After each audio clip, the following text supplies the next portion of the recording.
ଜଗନ୍ନାଥ ଜୟ ଜଗନ୍ନାଥ ଜୟ ଜଗନ୍ନାଥ। ଆଜି ଭଲ କଥା ମନେ ରଖିଲେ, ପଞ୍ଚସଖା ଗୁପ୍ତ। କ'ଣ ପଞ୍ଚସଖା ଗୁପ୍ତ? ହେଲେ ପଞ୍ଚସଖା କାହାକୁ କହିବା? ପଞ୍ଚସଖାରେ କେତେ ପ୍ରକାରର, କୋଉ ପଞ୍ଚସଖା ଗୁପ୍ତ? ଆଜି ତାରି ଉପରେ କ'ଣ କରିବା? ଆଲୋଚନା କରିବା। ମନେ ରଖିଥାଅ, ପଞ୍ଚସଖା ମହାପୁରୁଷଙ୍କ ବାଣୀ ହିସାବରେ 3 ପ୍ରକାର। କେତେ ପ୍ରକାର? 3 ଜଣ ପ୍ରକାର। ସଖା ବୋଲନ୍ତି ସାଙ୍ଗ ବା ସଖା ବୋଲନ୍ତି ସାଥୀ। 5 ଜଣ ଯୋଉଠି ଏକତ୍ରିତ ହୁଅନ୍ତି ତାଙ୍କୁ ପଞ୍ଚସଖା କୁହନ୍ତି। ବୁଝି ହଉଛି? ଧରାଯାଉ ଅଚ୍ୟୁତ, ଅନନ୍ତ, ବଳବନ୍ତ, ଯଶବନ୍ତ, ଜଗନ୍ନାଥ, ନାଇଁ ଇଏ 5 ଜଣ ପ୍ରଭୁଙ୍କର ପରମ ଭକ୍ତ ଥିଲେ। ନିଜେ ପ୍ରଭୁ ତାଙ୍କ ଦେହରେ ବିରାଜମାନ କରୁଥିଲେ। ବୁଝି ହଉଛି? ଶରୀର 5ଟା ହେଇପାରେ, କିନ୍ତୁ ଜଣେ ପ୍ରଭୁ ସମତିକ ଦେହରେ ଖେଳୁଥିଲେ। ସେଥିପାଇଁ କି କୁହନ୍ତି, ଯିଏ ଯୋଉ କଥା ଲେଖିଛନ୍ତି ଶାସ୍ତ୍ର କହେ, ପଞ୍ଚସଖାଙ୍କର ଏକଇ ମତ, ଏହାକୁ ଜାଣନ୍ତି ଜ୍ଞାନୀ ପଣ୍ଡିତ। ପଞ୍ଚସଖାଙ୍କର ଗୋଟିଏ ମତ। କେମିତି ହେଲା? ଶରୀର ତ 5 ନା ନାଇଁ, ପଞ୍ଚ ଆତ୍ମା, 5 ଜଣଙ୍କର 5ଟା ଆତ୍ମା ହେଲା କେମିତି ଗୋଟାଏ? ନା ଜଣେ ପ୍ରଭୁ, ପ୍ରଭୁ ଜଣେ, ସେ ସମସ୍ତଙ୍କ ଘଟରେ ବିଦ୍ୟମାନ। ତେଣୁ ସେ ଯେତେବେଳେ କହନ୍ତି, ପ୍ରଭୁ ତାଙ୍କ ଶରୀରରେ ଥିବା ସମୟରେ କହନ୍ତି। ତେଣୁ ପ୍ରଭୁ ଗୋଟିଏ, ସମସ୍ତଙ୍କ ଦେହରେ ଯେତେବେଳେ ରହି କହୁଛନ୍ତି, ତେଣୁ କଥା ହବ ଗୋଟିଏ। ବୁଝି ହଉଛି? ତେଣୁ ଯୋଉ ପଞ୍ଚସଖା ଉତ୍କଳରେ ମହାପୁରୁଷ ମାନେ ଆସିଥିଲେ, ବୁଝି ହଉଛି, ସେଇ ଯୋଉ ପଞ୍ଚସଖା 5 ଜଣଙ୍କର ସମଷ୍ଟି କୁହାଯାଏ ପଞ୍ଚସଖା। ବୁଝିଲ ନା? ଏମିତିଆ ଶାସ୍ତ୍ର ମୁତାବକ ପଞ୍ଚସଖା ହଉଛନ୍ତି 3 ପ୍ରକାର। ଗୋଟିଏ ହେଲେ ହେତୁ ଦିଆ ପଞ୍ଚସଖା, ଗୋଟିଏ ହେଲେ ନିତ୍ୟ ପଞ୍ଚସଖା, ଆଉ ଗୋଟେ ହଉଛନ୍ତି ପଞ୍ଚସଖା। ମହାପୁରୁଷ ଶିବକଳ୍ପ ଶାସ୍ତ୍ରରେ କହିଲେ ହେତୁ ଦିଆ 5, ନିତ୍ୟ ପଞ୍ଚସଖା 256, ଆଉ ଓଳା ଶୁଣିଠାରେ ଅରକ୍ଷିତ ଦାସ ସର୍ବପରେ ଶ୍ରେଷ୍ଠ ହେଉ। ପଞ୍ଚସଖା ଠାରୁ କହିବା ବଳି କି ଏଥି ବଳି କେହି ନାହିଁ, ଛନ୍ଦି ବାନ୍ଧି କରି ଯେ ଯେତେ କହିବେ ଉଦର ପୁରିବ କାହିଁ। ବୁଝିହଉଛି ନା? ମହାପୁରୁଷ କହୁଛନ୍ତି ହେତୁ ଦିଆ ପଞ୍ଚସଖା, ନିତ୍ୟ ପଞ୍ଚସଖା 256, ଆଉ ଇଏ 5 ହେଲେ 10, 256 ମିଶିକି ହେଲେ 266। ଆଙ୍କ ଉପରେ ସାର କିଏ? ନା ଅରକ୍ଷିତ ଦାସ। ବୁଝି ହଉଛି? ହେତୁ ଦିଆ 5, ନିତ୍ୟ ପଞ୍ଚସଖା 256, ଆଉ ବୁଝି ହଉଛି, ଓଳା ଶୁଣିଠାରେ ଅରକ୍ଷିତ ଦାସ ପରେ ଶ୍ରେଷ୍ଠ ହେଉ। ଇଏ 266ଙ୍କ ଉପରେ ଶ୍ରେଷ୍ଠ ହଉଛନ୍ତି କିଏ? ସେ ଅରକ୍ଷିତ ଦାସ। ତାଙ୍କ ପରେ ଅଛି ପଞ୍ଚସଖା। କାରଣ ଅଚ୍ୟୁତ ଅରକ୍ଷିତ ଦାସଙ୍କ ଉପରେ ଲେଖିଛନ୍ତି, କହିଛନ୍ତି ଅରକ୍ଷିତ ଦାସ ମୋର ଅଟେକେଲା ପୁଅ, ମୋର ଆଗେ ମାଳିକା ସେ କରିବନି ନ୍ୟାୟ। ଏ ଅଚ୍ୟୁତ କହିଛନ୍ତି। କୋଉ ଅଚ୍ୟୁତ କହିଛନ୍ତି? ନା ଅଚ୍ୟୁତଙ୍କ ଦେହରେ ନିରାକାର ଅଚ୍ୟୁତ ଯେତେବେଳେ ବିଦ୍ୟମାନ କଲେ, ସେ ନିରାକାର ଅଚ୍ୟୁତ ଅଚ୍ୟୁତଙ୍କ ମାଧ୍ୟମରେ କହିଲେ।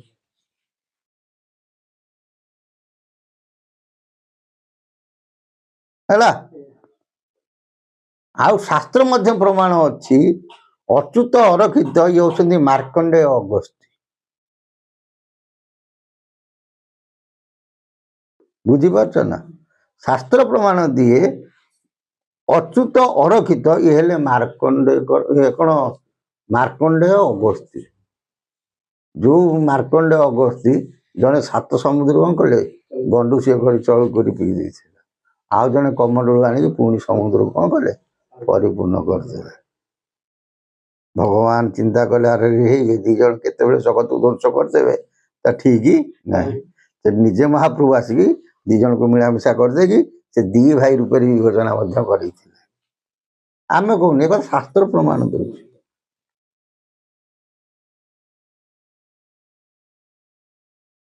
तेणु जो 5 जन हेले जो पंचसखा ये हेले 3 प्रकार हेतु दिया पंचसखा नित्य पंचसखा आ कौन पंचसखा ये पंचसखा भितर समस्ते कौन है परिप्रकाश हे किए गुप्त रे से पंचसखा को किए जापर ना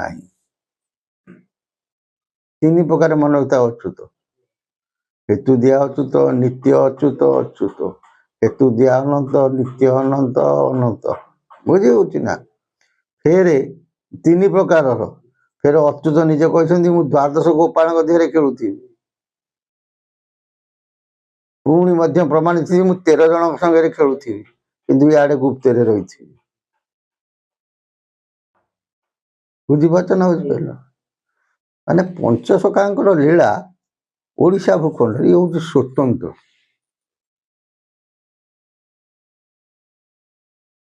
बुझीपार ना ओडिशा भितर ये हूँ स्वतंत्र बात भारत भूखंड रे जिते प्रकार गुरुकुल अच्छी तन्मध्य पंचसखा बाणी हूँ स्वतंत्र अलगा ये सबू रही ध्यान टू जोग टू तपस टू भक्ति टू भाव टू पंचसखा तत्व भितर सब जाक परिपूर्ण है महापुरुष कौन कहु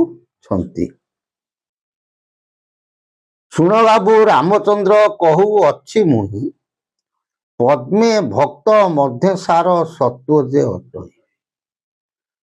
बोले पृथ्वी भूखंड रे पद्मे भक्त होती सार है ताको भितर पुणी ताकटू भितर श्रेष्ठ किए से ना 3 सहस्र भक्त मोर नाम चिन्ह ताको भितर 3 सहस्र होती सार 3000 बुझी होती ना ताले पद्ममय भक्तटा हूँ संख्या केते चिंता कर आम जाचु एक कईटा शून्य देले पद्मे हुए बुझी पचर के आलोचना करा सी सब चाटशाली पाठ गोटे एपिसोड करा चाटशाली पाठ 300 भक्त गोटी मोर नाम चिन्ह थे माने 3000 कौन अच्छे भक्त प्रभुंर नाम को चिन्ह थे 256 64 सार हेबे जो 3 सहस्र भितर 256 जन सार है फिर 256 जन भितर 64 जन सार है 64 किए से 64 सिद्ध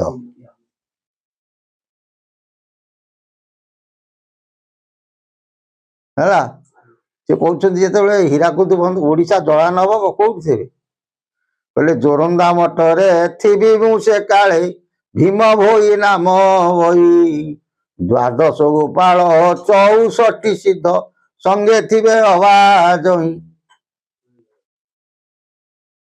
बोले जो ओडिशा रे जल प्रलय हम से मु जोरंदा थी भीम भोई नाम बही थी बुझी होची ना से किंतु भीम बोई नुह भीम बोई नाम को बहन करी मु जोरंदारे थी मो सांगे 64 सिद्ध थे द्वादश गोपाल थे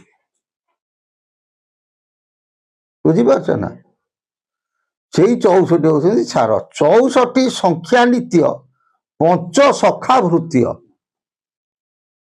बोले से जो 64 सिद्ध सी नित्य पंचसखा भृत्य माने शिष्य दास होती